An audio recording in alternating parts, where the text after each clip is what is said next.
What's up YouTube? Figure I'd give you a rundown of my reloading setup. These are two RCBS rock chuckers.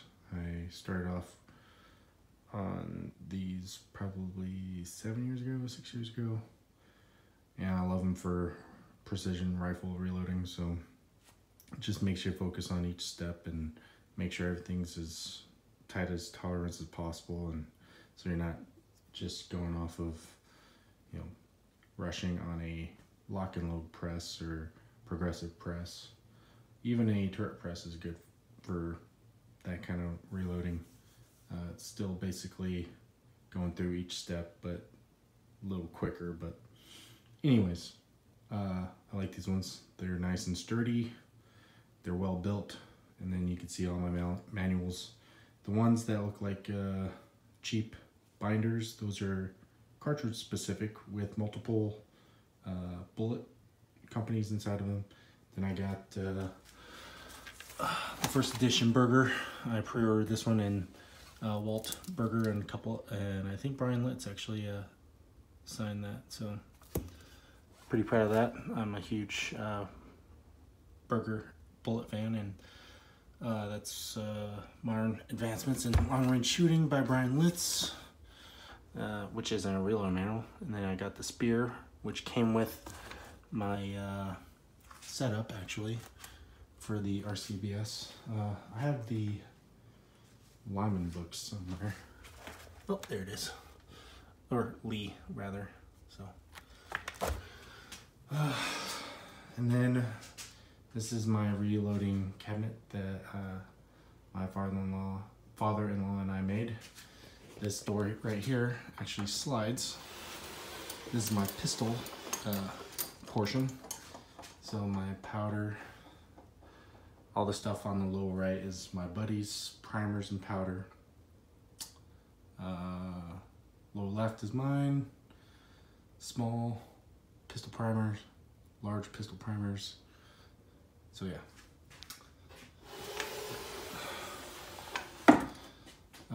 Rifle powders in the center. Those are all my reloading dies on top. Starting here are my pistols, over here, and over is rifle.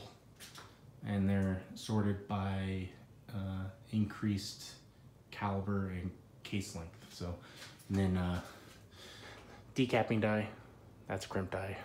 And then these two actually resize pulled projectiles. So yeah, it's just something I like to do when pulling projectiles.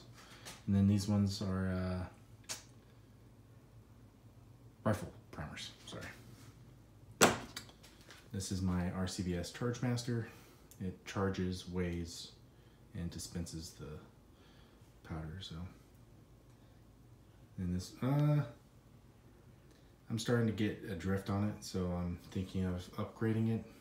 I don't know. I may just keep it and live with it. We'll see. This is my neck trimmer from Hornady. This is my RCBS case prep center. This one right here uniforms the flash hole / deburrs the flash hole. These two are primer pocket uniformers, large rifle, small pistol / small rifle, and then these ones chamfer and deburr the case mouth after you trim it.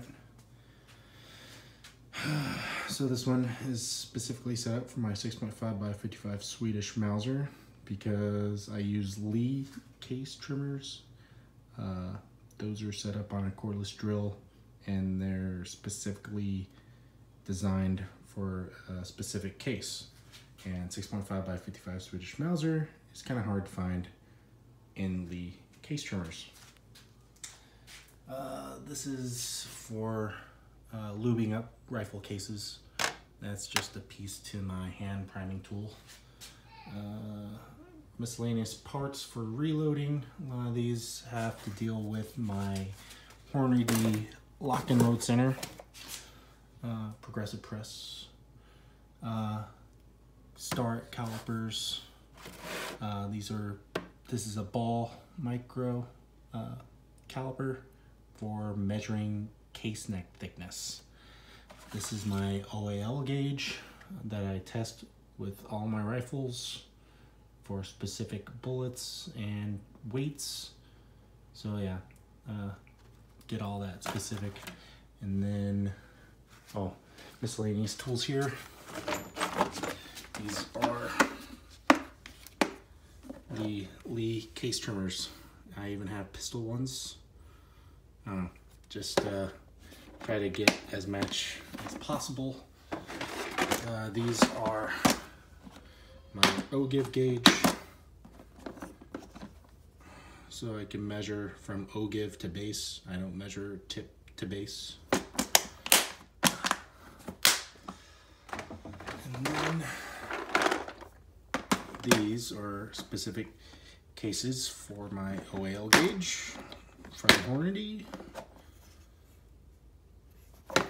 And then that should be it. These are just,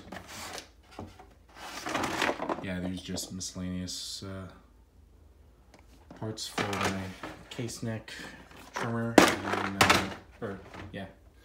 neck trimmer and depriming tool. Let's see here. So right here is my Lyman turret press, which I used to use for pistol. Now I'm using my progressive press, but I still use it for rifle. Sometimes I'll use it for pistol if I don't feel like changing out my pistol dies that I have set up on my progressive, even though I do have extra, what are these called again? These are handy. These are the bushings for the Hornady lock and load. So obviously, like my long Colts 44 Magnum, I can't, well I can, but I load here and I use this for my semi-auto. So yeah, never mind the cap, which would have came in handy. But anyways, this is currently set up for my 9mm. This is another micrometer. This is an electronic one. I need to get that start out to get re-zeroed. Something happened, and so yeah, I prefer mechanical ones, but electric is my backup. Always have backups. Just bullets and die box. Use the finished bullets here.